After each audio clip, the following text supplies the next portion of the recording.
Very good morning, welcome. It's Jeff Laughton online just after 11 o'clock on Wednesday the 11th of June. Now, I don't like moaning, it's not really my style, but I have to bring up some of these bang average jockeys we've got riding at the moment.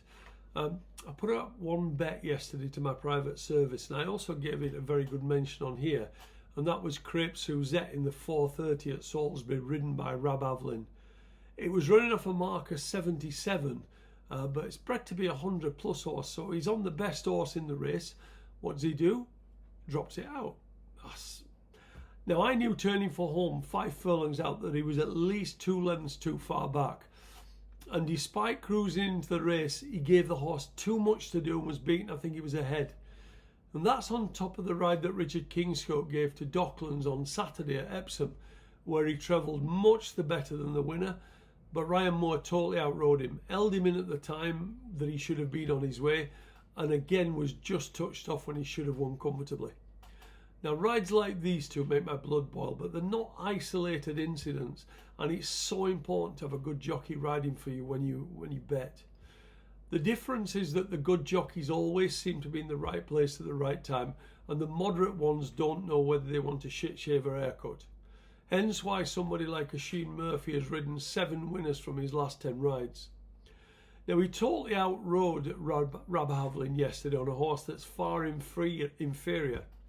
Exactly the same as Ryan Moore did to Richard Kingscote on Saturday. Anyway, enough of the rant. Let's start to look at today's racing, which is quite interesting. Before we start, as always, hit the subscribe button so that you get notified as to when I put these videos up. I don't do it every day, although I do try, but the notifications will tell you when they actually do go up.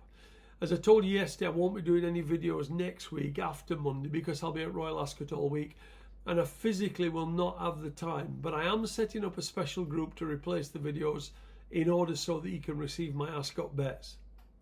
If you are interested in that, and there is only a small charge, then drop me an email at the email address below, or send a text to the phone number that I've left there as well.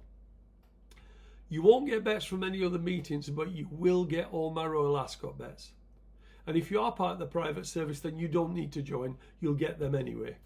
I know people who are part of the private service have been texting and emailing saying they want to join, but as I say, you don't need to. If you want to be part of my private service, that's absolutely flying along. Since the start of the season, we've had 7 winning weeks and a tremendous profit of 123 points. If you're interested, please get in touch with the email address below, jefflaughtonmanagement@gmail.com. Right, let's start at Lingfield. There's just one race I want to look at, which is the 4:30, and the 2 to centre around are Tsuki of William Haggis's and Abundance of Johnny Portman's. Tsuki was turned over last time at 1-4 at Haydock, and there is a good chance that the winner of that day, Sweet Francais, could be above average. But if that's the case, she really didn't come away from the others, and I personally think the form is just ordinary. Abundance is running 2 decent novice races this season, finishing 3rd behind Sea Founder, who ran well in a Haydock handicap, and Herculeus, who then won a handicap at Nottingham. He then ran in a strong maiden at Newbury, finishing 3rd behind 2 really nice prospects, and that form would be better than Tsuki's, and I'm not surprised to see they've flip-flopped as favourites.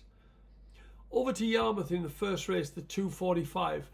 I like the look of Makes Me Wonder here. He looked ordinary on the all-weather and brought a mark of just 52 for his turf debut over this course in April, when ridden by a £7 girl claimer.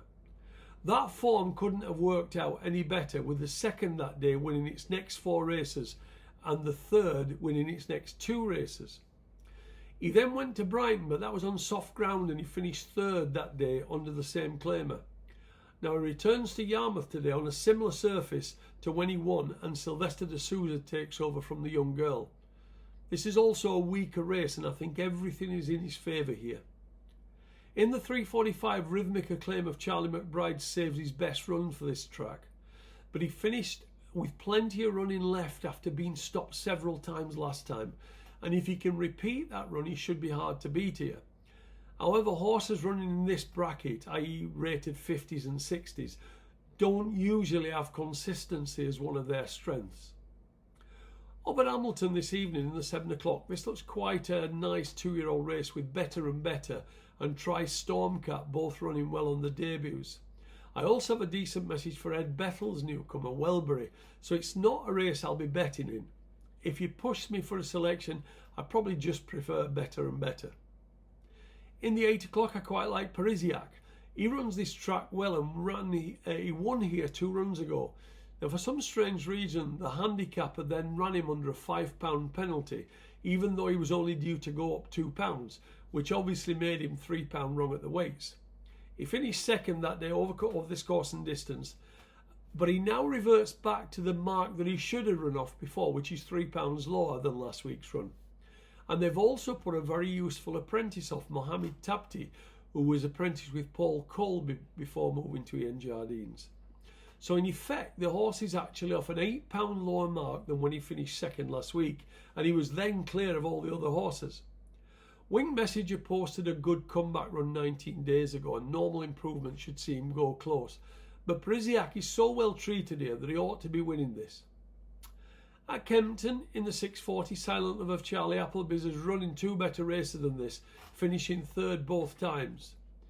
He was tenderly handled last time, and for all the world looks like he needs a step up in trip. He gets an extra furlong today and should be hard to beat.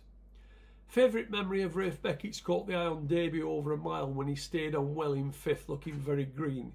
He was beaten a long way though, and the step up in trip does look ideal for him, but I think he'll need to improve a hell of a lot to beat Silent Love. So I'm just going to cover those races for now. Remember to hit the subscribe button if you haven't already done that, so that you get to know when these videos go up. If you want my bets at Royal Ascot, drop me an email at jefflawtonmanagement@gmail.com or send me a text to that number that I've left. And if you're a little bit more serious about your betting and want to be more select and maybe have a bit more on, then drop me an email regarding my private service. Many thanks, and I'll speak to you same sort of time tomorrow. Thank you.